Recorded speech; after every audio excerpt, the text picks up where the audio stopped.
You need to watch this if you think kings have it easy.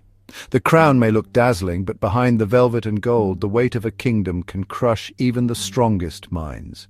Power, after all, is a double-edged sword, one that can turn on its wielder in the blink of an eye. Today, I'll show you how one ruler's mind unraveled and took a kingdom with it. This is the story of Charles VI, a king whose reign was marked by brilliance, tragedy, and a descent into darkness. Curious? Let's dive in. Charles VI became King of France at just 11 years old. Imagine the burden, an entire nation's fate resting on the shoulders of a child. He was thrust into a world of intrigue, expectation, and danger before he was even a teenager. The people called him Charles the Beloved. For a time, hope blossomed across France. The young king's gentle nature and bright promise inspired loyalty and joy among his subjects, who dreamed of peace and prosperity. There was hope, maybe even joy, across France. But beneath the golden crown, shadows gathered. The pressures of rule, the endless wars, and the constant threat of betrayal began to take their toll. By his 20s, Charles changed. The once bright boy became a troubled young man, haunted by fears and doubts that no one could understand. He suffered violent fits, forgot who he was, even murdered his own men in a wild frenzy.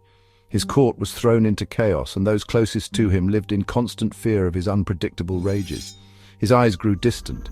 Fear crept in, fear not of enemies, but of himself. He became a stranger in his own mind, tormented by visions and voices. Then, the glass delusion? Charles truly believed, his body was made of glass. He was convinced that the slightest touch could shatter him into 1,000 pieces. This bizarre belief isolated him from everyone, deepening his loneliness. He wore reinforced clothes, refused to be touched, and sometimes wrapped himself in blankets, terrified his very bones might crack. Servants tiptoed around him, afraid to break the king they were sworn to protect. Imagine living with that nightmare. Every day, Charles was trapped in a prison of his own mind, unable to trust his body, his court, or even reality itself. And while Charles lived in panic, France fell apart. The kingdom he was meant to protect crumbled as war, famine, and betrayal swept the land. Nobles feuded, England invaded, and the crown itself seemed to fracture.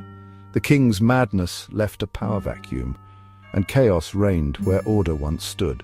In 1422, Charles VI died, remembered not only as a mad king, but as a prisoner of his own fragile mind.